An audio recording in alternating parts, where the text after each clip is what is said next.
Dalam sebuah riwayat diceritakan bahwa Nabi Muhammad SAW semasa hidupnya selalu mempercepat langkahnya ketika melalui kota ini.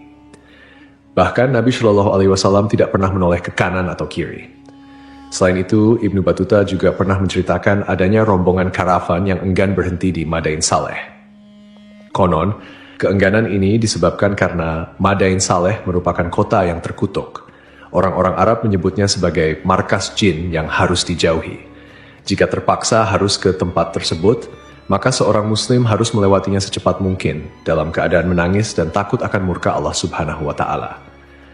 Namun, saat ini pemerintah Arab Saudi membangun kota ini menjadi tempat wisata sejarah. Tentunya, hal ini bertentangan dengan apa yang disabdakan Nabi Shallallahu Alaihi Wasallam.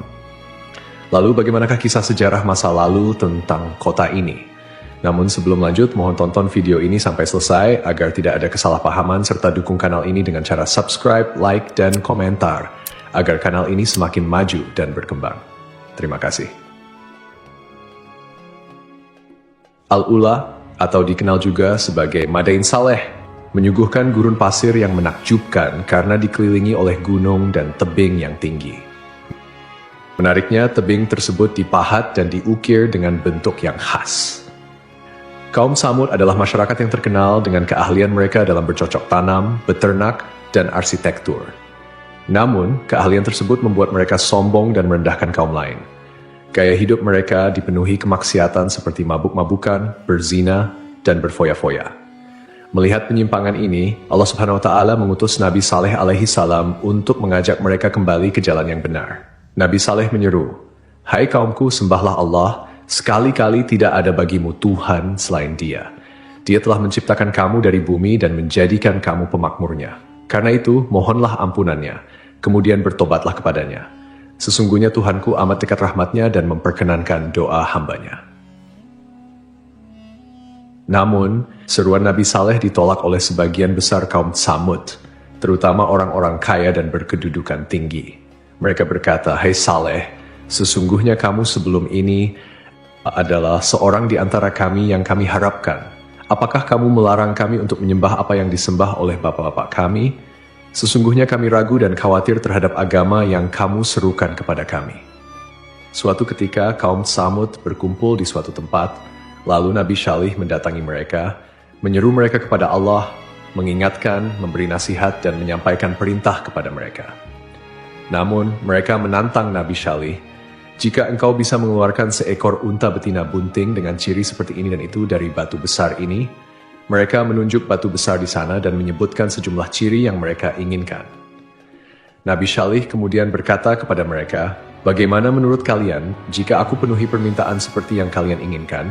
Apakah kalian mau beriman kepada kebenaran yang aku sampaikan dan mempercayai risalah yang diutuskan kepadaku?" Mereka menjawab, "Ya." Nabi Saleh kemudian mengambil perjanjian mereka atas hal itu. Setelah itu, Nabi Saleh menghampiri tempat salat lalu salat kepada Allah Subhanahu wa Ta'ala sebagaimana yang Dia takdirkan untuknya. Setelah itu, ia memanjatkan doa kepada Allah Subhanahu wa Ta'ala agar permintaan mereka dikabulkan.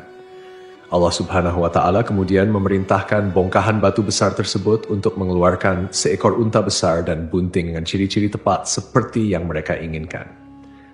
Saat melihat mukjizat itu dengan mata kepala sendiri, mereka menyaksikan suatu hal besar, kuasa nyata, bukti jelas, dan terang. Banyak di antara mereka yang beriman, namun sebagian besar tetap kafir, tersesat, dan membangkang. Karena itu Allah Subhanahu wa Ta'ala berfirman, "Tetapi mereka menganiaya unta betina itu, yaitu mereka mengingkarinya."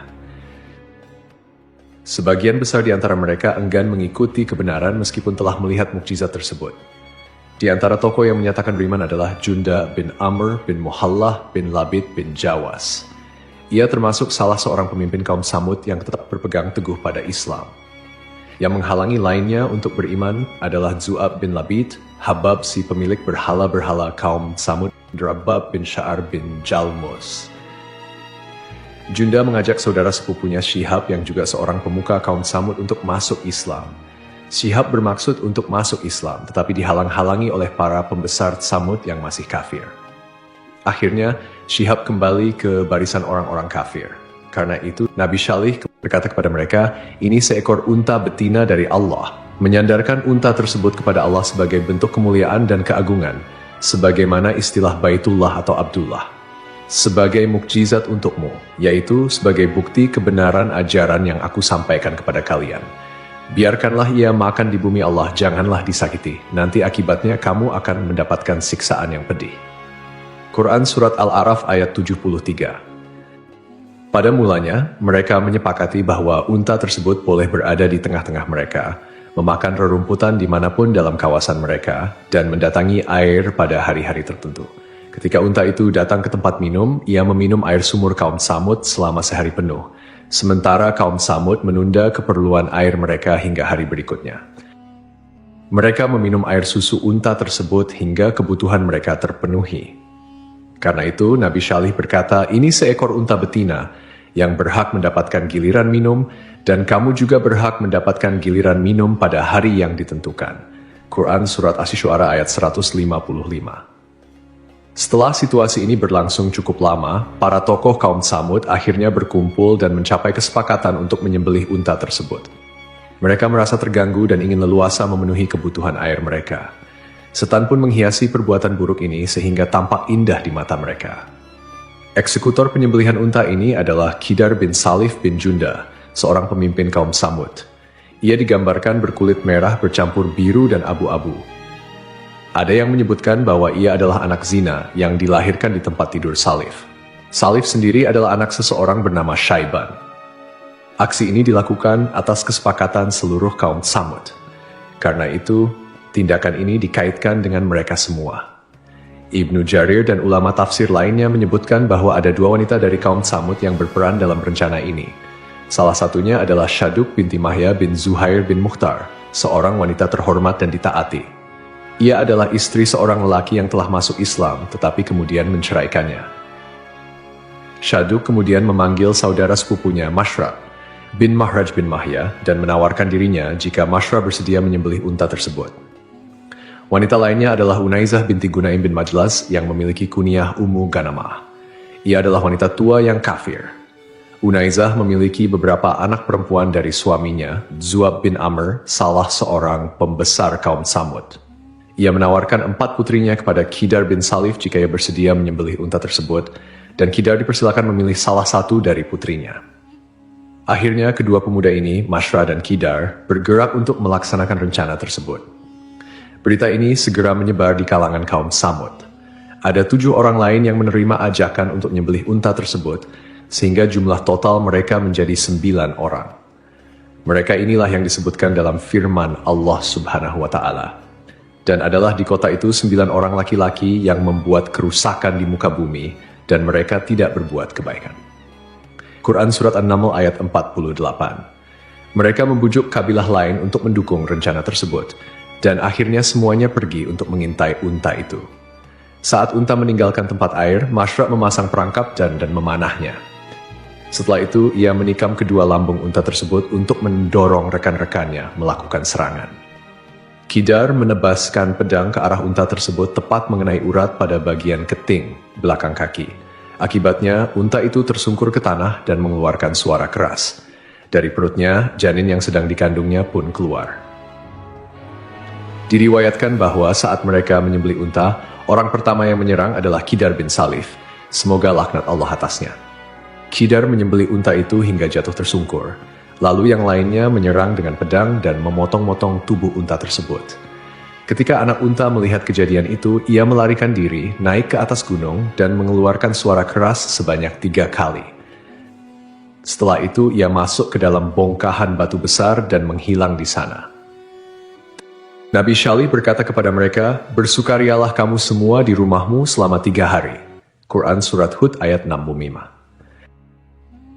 Ancaman ini diberikan setelah mereka menyembelih unta yang merupakan mukjizat dari Allah. Namun kaum Tsamud tetap tidak mempercayai peringatan tersebut. Bahkan pada sore harinya mereka merencanakan untuk membunuh Nabi Syalih.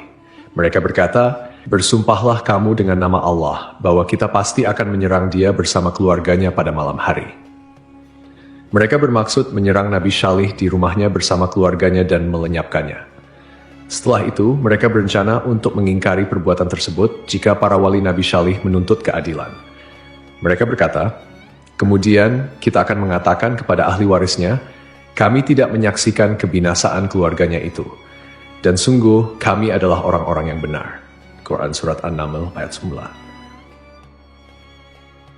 Allah Subhanahu wa Ta'ala kemudian mengirimkan bebatuan yang menimpa mereka yang berniat membunuh Nabi Syalih, sehingga mereka semua binasa.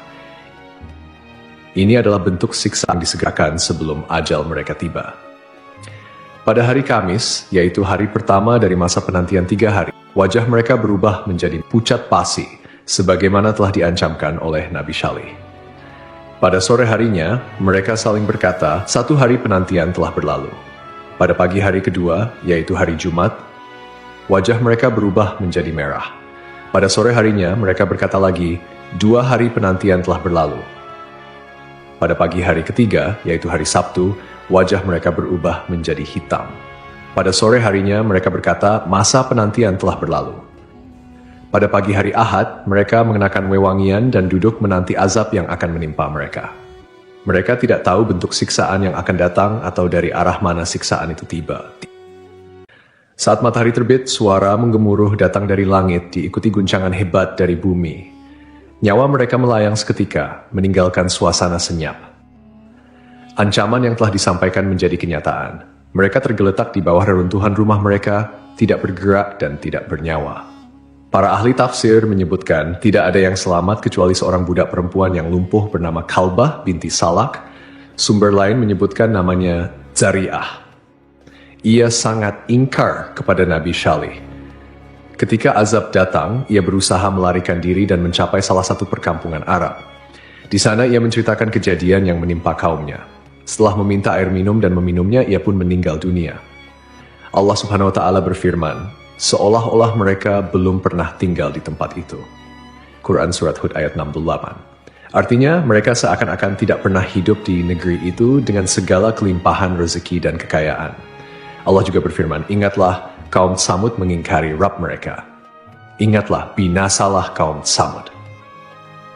Setelah kaumnya binasa, Nabi Syalih berkata kepada mereka sambil meninggalkan negeri tersebut, wahai kaumku, sungguh aku telah menyampaikan amanat Tuhanku kepadamu dan aku telah menasihati kamu. Nabi Syalih menegaskan bahwa ia telah berusaha sekuat tenaga untuk memberikan petunjuk kepada mereka dengan tutur kata, tindakan, dan niat yang tulus. Namun, kaum Samud menolak kebenaran dan tidak menyukai orang yang memberikan nasihat. Menurut salah satu riwayat, Nabi Syalih pindah ke Tanah Haram dan tinggal di sana hingga wafat. Profesor di Departemen Arkeologi Universitas Raja Saud, Ahmad Muhammad Al-Abudi, menuturkan bahwa kaum pertama yang menempati wilayah Al-Ula adalah kaum Samud, yang kemudian diikuti oleh bangsa Nabatean. Al-Abudi sendiri telah menghabiskan waktu lebih dari 14 tahun untuk meneliti situs-situs tersebut, dan penelitiannya sering dikutip oleh berbagai media, termasuk Al-Arabiya. Meskipun kaum Samud telah menerima azab yang sangat menyedihkan karena menolak peringatan dari Nabi Syalih alaihi salam, mereka ternyata memiliki keahlian yang luar biasa dalam bidang pertukangan, khususnya dalam hal ukiran dan pahat memahat batu. Salah satu bukti dari kemahiran kaum Samud dalam mengukir ditemukan oleh arkeolog yang mengkaji sejarah kaum Nabi Hud alaihi salam dan kaum Samud di Arabia Selatan, Brian Doe. Ia menyatakan bahwa kaum Samud dikenal melalui berbagai tulisan dan pahatan pada dinding batu yang mereka tinggalkan. Tulisan-tulisan ini secara grafis memiliki kemiripan dengan huruf-huruf Semitik yang dikenal dengan sebutan Tamudik. Banyak dari tulisan-tulisan ini ditemukan di wilayah Arabia Selatan hingga ke kawasan Hijaz. Selain itu, para arkeolog juga berhasil menemukan sejumlah batu karang yang merupakan peninggalan budaya kaum Samud. Penemuan ini tersebar di berbagai tempat, seperti pegunungan dan lembah-lembah di wilayah Arabia Selatan dan Tengah, termasuk di Gunung Athlab, serta berbagai artefak seperti tembikar yang menggambarkan kecanggihan teknik pembuatan barang-barang mereka. Karena keterampilan dan kepandaian mereka, ukir jadikan komoditas perdagangan dengan komunitas lain. Sebagian dari ukiran tersebut juga digunakan sebagai dekorasi di rumah-rumah mereka. Kaum Samud juga dikenal memproduksi barang pecah belah seperti tembikar dengan desain unik dan nilai seni yang tinggi. Selain itu, mereka juga memperdagangkan kemenyan dan rempah-rempah yang memberikan mereka kekayaan yang memungkinkan mereka membangun istana, rumah yang dipahat dari batu, serta makam-makam yang terletak pada tebing-tebing karang.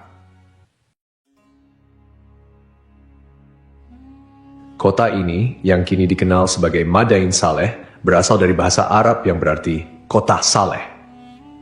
Kota kuno ini terletak di bagian utara Hijaz, yang saat ini menjadi wilayah Arab Saudi, sekitar 20 km dari kota Al-Ula.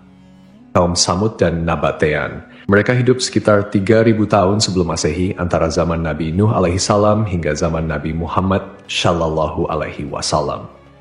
Situs bersejarah ini terletak di barat laut kota Al-Ula, pada posisi strategis di salah satu rute perdagangan kuno yang menghubungkan selatan Semenanjung Arab dengan utara, termasuk Mesopotamia, Suriah, dan Mesir. Jarak antara Madain Saleh dengan kota Madinah sekitar 450 km, sedangkan dari Makkah sekitar 900 km. Perjalanan dari Madinah memakan waktu sekitar 4 jam melalui jalur panjang yang membelah gunung dan gurun berbatu. Madain Saleh dahulu dikenal dengan nama Al-Hijr, yang berarti tempat berbatu, karena lokasinya berupa bukit-bukit berbatu. Nama ini bertahan hingga abad ke-14 Masehi, sebelum seorang wisatawan Andalusia mengganti namanya menjadi Madain Saleh, yang diambil dari nama Nabi Saleh alaihissalam. Jika kita mengunjungi Madain Saleh, kita akan menemukan peninggalan kaum Samud, yang disebutkan dalam Al-Quran sebagai kaum yang ingkar terhadap ajaran Nabi Saleh, hingga akhirnya mendapat azab dari Allah Subhanahu wa Ta'ala. Madain Saleh merupakan gugusan bebatuan pasir yang mengesankan.